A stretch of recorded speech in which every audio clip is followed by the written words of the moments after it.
This is 40K Today.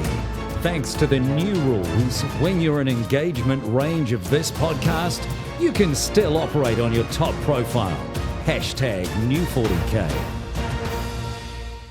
Hello and welcome to a special Best of 40K Today. Monday through Friday, we're your daily 15-minute news, views, and interviews deep dive into the whole hobby of Warhammer 40,000. Today, we bring you a selection of our favorite interviews from the week. We have to say a massive thanks to our friends at Frontline Gaming for having us in on a Saturday.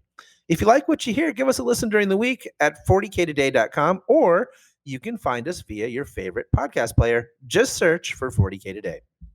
I'm your host, John Damaris, and today on the program, Paul Murphy talks with the Lorehammer guys with one of the most compelling interviews we have ever had. Trust me, you're going to want to listen to this one. Hashtag new 40K, Brad Chester swings by to tell us why he thinks 9th edition is going to be great. Junior Aflahi loves what Ninja War brings to the Imperial Knights, so make sure you listen to find out why. And Tanya talks to another woman in Warhammer. Let's get this show on the road. The 9th edition hype train is rolling on, and all I can say is choo-choo, baby, let's go. I got to speak with the one and only Brad Chester, and he lets us know why the future looks bright for 9th edition. All right, joining me today is the one and only Brad Chester, the oldest man in 40K. No, just kidding. That's probably me. Still me. I'm still older than you. By like a year.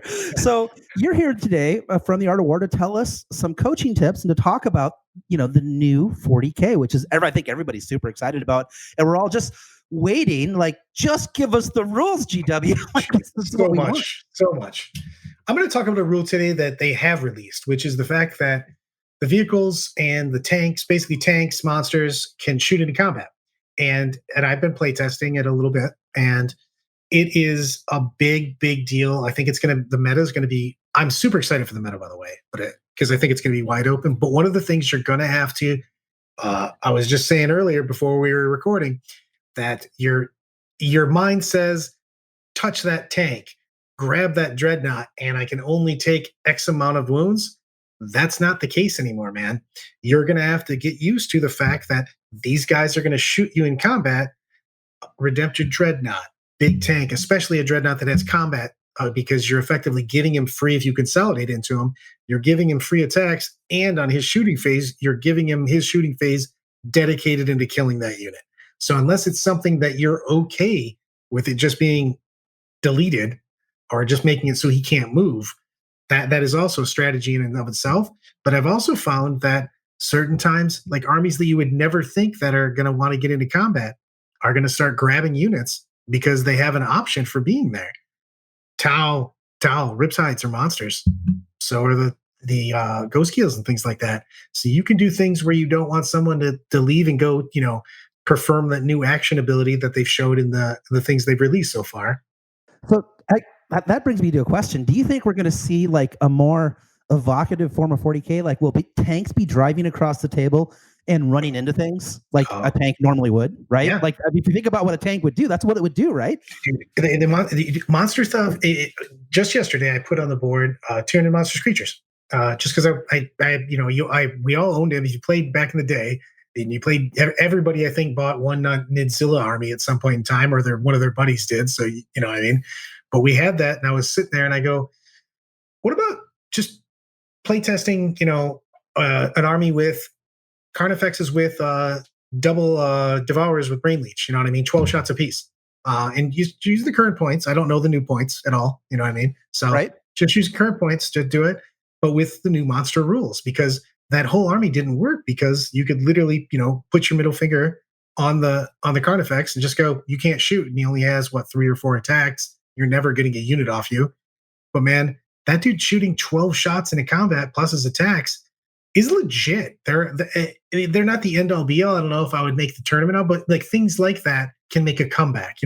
Different units, different play styles can then do something, because then you have the option, especially being weirdly aggressive with Tau. You know what I mean? Just taking the field and bouncing up and going, oh, I don't want this unit to leave next turn, so I'm going to grab them because I know that I'm not stuck, because I can just shoot them to death if they don't choose to fall back, kind of thing.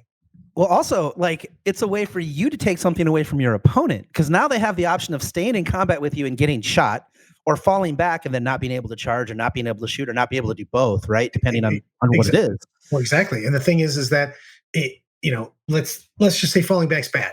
So, if you're locking somebody down, they don't get to do a lot of things. And if you looked at the new mission the mission they showed, which was mission 4, I think, to the towers, you have to actually perform a lot of actions to take your secondaries, and a lot of the secondaries they released. So they showed, I think, 5, and each mission has its own secondary and stuff like that. If you're grabbing people, they can't go do what they wanted to do, kind of thing. So because they're falling away from you.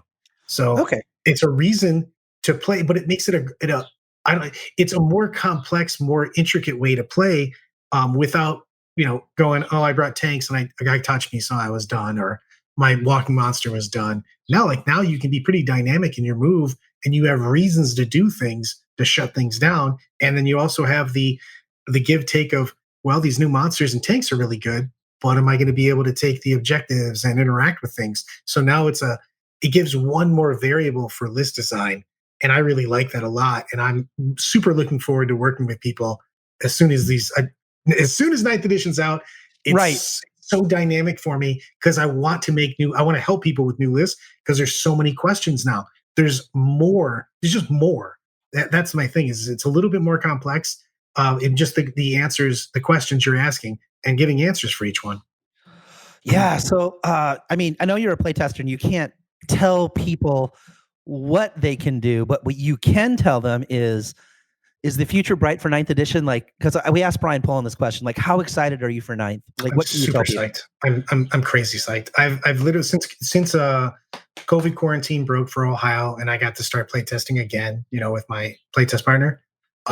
We've smashed 2 to 3 days a week trying to play because I'm so excited about 9th edition. Obviously, I also want to get out of the house and do something, but we're just killing games, and I'm having such a good time playing. I think that it's new and everything, and it feels good, to play the new stuff, but the interactions are so much better, man. Just the tank things, the dreadnought things. It's just, there's more things you can do.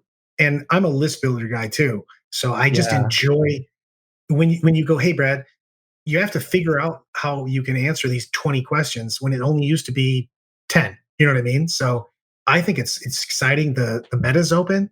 So there's lots of things that are actually viable that weren't viable before. So I think there's a lot of armies. I think we ended the tournament scene at a bad place, and we're showing up at a great place because they did that balance change right after LVO, which I think changed a lot, made things a lot better.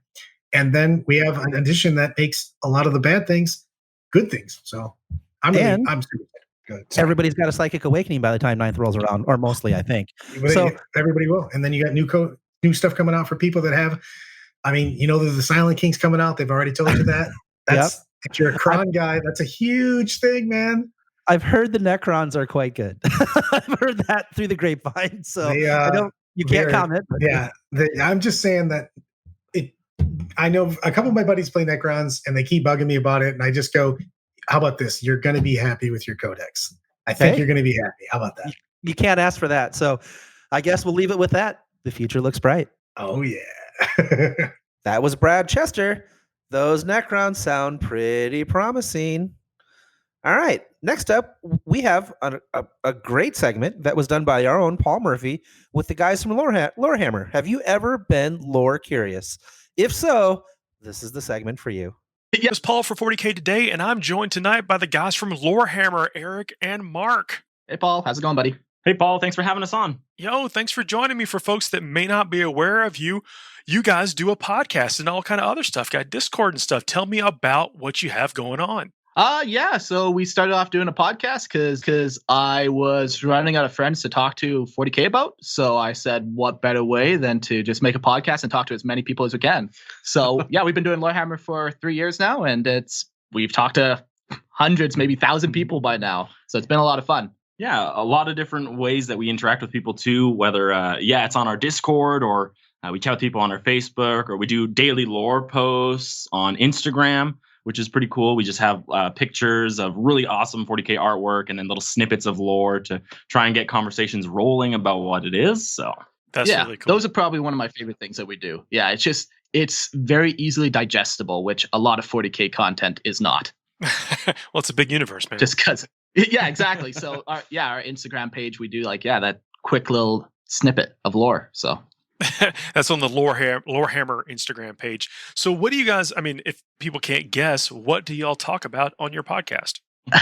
Well, we focus specifically on in-story universe or in-universe stories. Sorry. Yeah. Specifically talking about how the universe kind of functions and kind of the underlying rules that exist within it and how all these different races act and react within it. So it's a pretty broad thing, but we avoid talking about the gameplay itself and we really focus on the story. Yeah. And another big portion we do too is we help or try to help people come up with their own story and how they can work their lore into existing lore without it being, you know, just a little crazy. Yeah. Try and keep things as realistic in a fictional universe as possible. Yeah, that's a tough one, but yeah. That's pretty cool. Do you have a favorite time period? Like both of you, do you have what's your favorite time period within the 40K like scope of stories? Oh boy. I think for me, I really liked the Age of Apostasy and just the whole how the ecclesiarchy was founded, because it's such a big portion of 40K. Absolutely. It's just so untapped, like the whole George Van Dyer heresy type thing. And and like Sebastian Thor. Yeah, like the hero of the Imperium. It's just such a huge part that has shaped 40K drastically. Like it's all this whole religious ceremony and stuff, and that all comes from that time frame. Yeah, that's a very cool one. It's really tough for me. Part of me absolutely loves old Necron story of the War in Heaven and the stories even before they were Necron and they had just been flesh and blood with old ones. But I'm hesitant to try and focus on that because I want the stories to be set in 40K, but I love that old-timey information and the origin of it. Well, everyone loves an origin story. In the warp, between the two areas of the galaxy, imagine the galaxy is a sphere, and they travel between the sphere. I don't know, it's really captivating. I'm with you. And the Age of Apostasy, you're dead on. I've actually, one of my Adepticon team themes was based around that and the Marine chapters or whatever. And they're so cool. It's like when what's his name? He decided to blow up a bunch of Black Templar citadels. Okay. Oh, what? And that, I think it's one of the things that unfortunately I can't help you. The Age of Apostasy is when, God, what's his name? What's the Chancellor's name? Doge Van Dyer? Yeah. That guy. Is it Van Dyer? Yeah. Oh, okay. Yeah. I think that, you're like there's just so much untapped potential. Yeah. So. Yeah. That wasn't even in the pre-Indominus Crusade time period. That wasn't even that long ago in like Space Marine lore, regular, I guess, just lore, 40K lore. Yeah, absolutely. Like it's like for the long lifespan of Space Marines and for the fact that they're so steeped in this, to have it happen only 5,000 years ago is not that long for them. So do you guys think there's still plenty of stories to tell in between, like 10 minutes after the heresy and where we are now? Oh yes, you can pick apart any one of those ages that they have that all have these cool little snippets of lore that I would love to see expanded. Absolutely. I think there's infinite possibilities, really, in a galaxy where almost you can find anything and any iteration of humanity that you ever wanted on these planets. So it's one of the coolest settings because it's created a very open-ended place for storytelling. With the storytelling in mind, do you have any wish list or predictions of how the story is going to advance? And how cool is it that we get to talk about the story advancing? We've been playing this game for 30-something years or whatever. And the story is like it's always been 5 minutes to midnight, but here we are. We're moving that clock. What are your predictions? Oh man, that's tough. I'm notoriously bad for making predictions, so it's fine. Oh, they could be wrong. I don't know. So I'm starting to lean more and more that I don't think they're going to be bringing any more Loyalist Primarchs out. I think we have 9th edition being released, and there's no hint of a Loyalist Primarch. I don't know. Yeah, it seems like that would be the perfect time to do it. We might just be stuck with Guilliman now. Well, stuck is a strong word. cursed with Gauntlet. So we did a series a little while ago on the Black Crusades with Abaddon the Despoiler, and I kind of learned a lot about the real horror that is Chaos Space Marines, and that is the Black Legion. And so after seeing the culmination of the 13th Black Crusade, I'm really wanting another solid Black Crusade. Like I just enjoy reading about all the times that he came and was doing his assaults, and I got like a new respect for him. I mean, he's memed pretty hard into uselessness when it's not the case. Yeah, when he's like one of the craziest creatures out there, and so I'm really excited for them to incorporate a Black Crusade into the whole Imperium versus Necron setting that they're kind of orchestrating for Ninth. Yeah, over time, I think I feel you where Abaddon, he's almost become like a caricature, a cartoon of himself. But when you've got some of just the stout people writing for him now, he's basically a indomitable force of nature, and I'd love to see. So I agree with you. I think that would be a great thing to see. Yeah, because he got his whole new model a year ago or whatever, and we really didn't get much about him. Yeah, we got Vigilus out of him, and then that was kind of it. So I'm really hoping they've got something on the back burner that they're going to splash in my face, and it's going to shock me again. So you know what we lost? What's that? What? Cadia. No, not Cadia. Well, guys, thank y'all for joining me. I want to catch up with y'all again soon. Hopefully we can do that. Yeah, for sure, man. That sounds awesome, Paul. Thank you so much. That was 40K Today's Paul Murphy, and that was all about Lorehammer. Thanks, guys, for tuning in. Next up on the show, we talk to another woman in Warhammer. Today's episode of 40K Today is brought to you by Frontline Gaming. Frontline Gaming is a one-stop shop for all your Warhammer hobby needs, discounted products, American-made gaming mats and terrain, and a full line of miniatures painting service and daily hobby content. And this can all be found at frontlinegaming.org. Welcome back. Tanya sits down with Jen, and they both talk about their experiences as being women in the Warhammer universe. All right. We are here for another Women in Warhammer feature, and I'm sitting here with Jen. Thanks, Jen, for being on the program. No, thanks for having me. So what the Women in Warhammer feature is we just find women who are passionate about hobby, competing, lore, anything like that. I just like to sort of get to know them a little bit better. So maybe we could start off with you giving our listeners a little bit of a background and how you got started in Warhammer and wargaming in general. Okay. Well, my family growing up was always very much into board games. And shortly after I started to date my husband, I discovered that he was very much into games as well, only he tended to play a lot more of the video games. And we moved to the mainland, and I said, I'm done. I don't want to do all these online games where we have no interaction with people. Couldn't we find a board game group or something? And he goes, well, there was this game I played when I was a teenager. And I went, okay, so what is it? He goes, well, it's called Warhammer, and there's actually a store in town. I said, great, let's go. And it kind of backfired on me. It went from being a easy game to learn to we owned just about everything.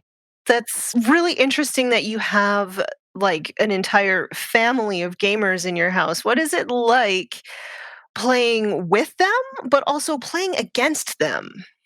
Challenging. Yeah. My oldest was 3 when we were doing a lot of painting, and so he wanted to paint. So that's how it started with him. So our kids grew up with models around, with our painting desk around, and they just learned, you don't touch. And then they started collecting their own stuff. My youngest 2 are 9 and 11 now. They do more of the D&D figs, but my oldest has a Blood Angel army and a Skaven army and a few other things that he's played. My biggest challenge with playing against my kids is no different than when I play against any other kid. You feel bad when you beat them. But it builds they're really there character. for fun. Well, yes, but then it's hard to think of, I have all of this skill from when I've played in tournaments and stuff, and the strategy is different in my brain than it is in theirs. Yes. So I find that part to be challenging, but it's actually gaming against my husband that's harder than my kids. I'm going to level with you. My husband and I also hate playing against each other. Yeah. I can definitely say it's caused more than its fair share of you're sleeping on the couch discussions. Yeah, I can relate for sure. But we enjoy painting together. Yes, my husband's desk is right beside mine as well. Now, you mentioned tournaments, and I thought maybe we could touch on the fact that you help organize Kipper's Melee, which is one of the biggest wargaming tournaments in Western Canada. It's super weird to hear that that's the case. But it is the case. Yeah. And I just think that's really cool. But in my experience, my limited experience, there's not actually a lot of women who go to tournaments, at least not in my area. Have you found this in to my be the case? experience, I was the only woman in wargaming on the West Coast until about the same time that I started chatting with you a little bit on Facebook back when we had that Women in Wargaming Facebook page with everybody. After that, I started to see some people. It really started changing when Age of Sigmar hit, was when we started seeing some growth of females coming out. And it was tough. I mean, I grew up with all guys, so for me, it wasn't a big deal to go hang out with the guys and do what's traditionally known as guy things. Yeah. But for a lot of women, it's intimidating. It's that guy atmosphere in the room, and it's the way the guys talk and joke and comment. And I actually worked for Games Workshop for a little while after my oldest was born. And I was the one that would say, bring your girlfriend. You guys stop talking to them about playing and painting. Let me talk to them. Nice. And a few of them started that way. By the time I left Vancouver, we had 3 or 4 girls coming out on a fairly regular basis. Nice. But that was because we made the environment comfortable for them. We made sure the guys were more conscious of the things they were saying. Yes. So, just one more question. Yeah. If you were going to give any advice to a woman who was considering coming out to a tournament of some kind, but was having a little bit of reservation about it, what would your advice be to them? Bring a friend. Yep. Come out anyway, despite the anxiety that it gives you. Come track down one of us ladies that is there, because Attack X and Wet Coast typically have more than just me that go to them now. Yep. And if it's Kippers, come hang out with me. I don't game at Kippers anymore. There's just not enough time in my day. But it's a lot of fun to socialize and introduce people around and help make them feel a lot more comfortable. Awesome. Thanks so much, Jen. No problem. That was another great discussion between Jen and Tanya. Let's talk some Imperial Knights with Junior Aflahi. Junior, welcome to the show. We are super duper excited to have you because we get to talk about some of my favorite models, the Imperial Knights. Now, they just had a Psychic Awakening drop. Have you had a chance to look over the rules? I did. I got the Psychic Awakening book, did some studying, and I'm excited for some of these new interactions for my army. So okay, well, let's talk about it. So you have obviously a very competitive bent or slant or take on the game because you compete very well with Imperial Knights. What are you most excited to get on the table? Like, maybe give us 3 things that you think will be competitive and you're excited to play. Yeah, absolutely. We'll start with the one thing that I like about the allegiance, the Imperialis, the Vow of Honor. What's nice is you get +1 to your advance and charge rolls. They don't stack with Lance Rider, but just getting a sweet bonus like that just for being a knight, I think it's really needed. But as far as like what I look forward to playing, one of the things that I use most of the season, I should say, was a Valiant, Hawkshroud Valiant. Caught a lot of people off guard with that 2 CP stratagem to Overwatch for Imperium units. The one nice thing is And the Valiant's the one that has the big flamer, right? So, so that is a really, really nasty Overwatch if you think about it. Yeah. Yeah, absolutely. And again, catching people off guard, they can overwatch for other units, kind of like Tau, was really sweet. The nice thing, though, is, that you would flame them and then they would still charge you. Well, Psychic Awakening, they got a sweet little stratagem for 1 CP. So after your Valiant has fired Overwatch, you can subtract 2 from the charge rolls made for units that the model targeted. So it's pretty nice anytime you can subtract from the charge rolls. And what's nice about the Valiant is a lot of people take the Traitor's Pyre for Imperialis, and you can reroll wounds. That's gross. So actually, -2 to charges is a huge number. It doesn't seem like it'd be that impactful, but I mean, all you have to do is talk to anybody that tries to charge impulsors, and they'll tell you that it's like, or charge through craters, or worse yet, the Valiant is standing in a crater. Suddenly you got a real problem, right? So that is really, really powerful, because even better than having a good Overwatch and doing a bunch of damage to them on the way to their coming in is them never getting there, right? So yep. Another thing that I look forward to using is the good old Gallant. So not only are you getting +1 to your advance and charge, but they have a new stratagem for Line Breaker. What that does, it increases their pile-in and consolidation moves to 6 inches. So if you really want a Gallant moving through somebody's line, that's going to be a nice stratagem on that kind of unit. Yeah, so you can use that to, maybe you punch a hole in a unit or whatever, and then a 6-inch consolidate, and then you tie up everything behind it that they didn't want you to tie up, which is a big deal, because it's not like there's a lot of things you can tie up, like thunderfire cannons or whatever else you can get a hold of, where you just shut them all off for a turn. I think I could see why you'd be excited about that. Plus, Gallants are super cheap, right? They're like a really efficient point cost model. They're the cheapest of the big units because they don't have really any kind of fire support. They have heavy stubbers. But one of the things that they have, again, if you take that in House Terran, they have a fight twice stratagem. And so imagine going 6 inches, pile in, consolidate, and then fight again immediately after. Not at the end, but immediately. So then another 6-inch consolidate. So really, he just gets to get as deep as he wants. There's no screening that guy. There's no screening that guy. Plus, Imperialis still have that 3 CP stratagem to outflank a knight, so you can start them 9 inches away from a board edge. So it's really powerful. Well, that's cool. So, and actually, if you think about it, with the way it looks like 9th edition is going to be, you're probably going to have more CPs to play with, right? Oh yeah, a lot more CP, so you can invest more into these knights. That Gallant that I was talking about for Imperialis, one of the new warlord traits that you can give them, you subtract 1 to hit roll in close combat against him, and he also subtracts 1 to attacks from vehicles and monsters, so he's more survivable.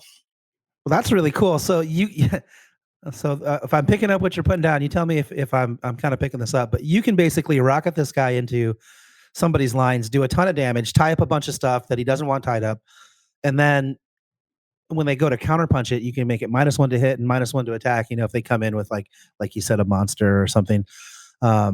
That's pretty cool, actually, because even if that just means that thing is around for 1 more turn. I mean, that's kind of a deal with it, or else the game can kind of spiral out of control really, really fast. And that's all you need. You need it to last a couple turns. You can still give it the relic to have a 4-up invulnerable in close combat with the rotate ion shields. So that's one of the things that's exclusive to Imperial Knights that Chaos Knights don't have. So that's, again, survivability. It's huge for Knights. Also, the 2+ armor is also pretty good, depending on what you're against, right? Yep, that's also another one. So Imperial Knights have been more defensive versus Chaos Knights. They really put out a lot of damage. So it's like they're yin and yang. Very cool. All right, well, Junior, thanks for breaking it down. It sounds like Psychic Awakening has given you a lot of tools to play with, so it'll be an interesting time going into the new edition. Yeah, absolutely. I look forward to playing my Knights and in the tournament scene here coming up. I don't know about you, but I'm ready to see some big stompy robots on the table again. Okay, Here we go. Time for that special song. It's time for Model of the Day. It's the model of the day, the model of the day, the model of the day. Every day during our regular weekday show, we feature a model of the day, and we've been able to show off some stunning work this week. This week's model of the week is one you might have already seen, but today's model is by EvilPro40K on Instagram. He's done a Space Wolf Impulsor with absolutely beautiful yellows and a gorgeous gray. The weathering is fantastic, and the details on the instrument panels is where this model really stands out. You can actually see, it looks like instrumentation doing its thing, radar screens and everything else. It is super cool, and it must be seen to be believed. A truly stunning piece on any tabletop. You can check it out on our Facebook and Instagram, or if you want to, there should be a link to Evil Pro's Instagram in the show notes below. If you have a model that you want us to feature on the show, or you've seen a model that we should feature, don't hesitate to let us know. Use the hashtag 40K today, and we'll come find it on Instagram, or send us a link to our Facebook, and we'll definitely go check it out. And that's it for today. Thank you so much for joining us. A big thanks to our content producer, Alex Painter, and our social media superstar, Tanya Gates, and our technical producer, Seamus Ronan, for all their amazingly hard work, once again, in putting this program together. If you liked what you heard on the show today, make sure you come check us out over at 40ktoday.com or on your favorite podcast platform. We do a 15-minute show every day of the week with exactly the kind of information that you found on today's show. We'll see you next week. Until then, for the 40K Today team, I'm John Damaris, and that's what's happening in 40K Today.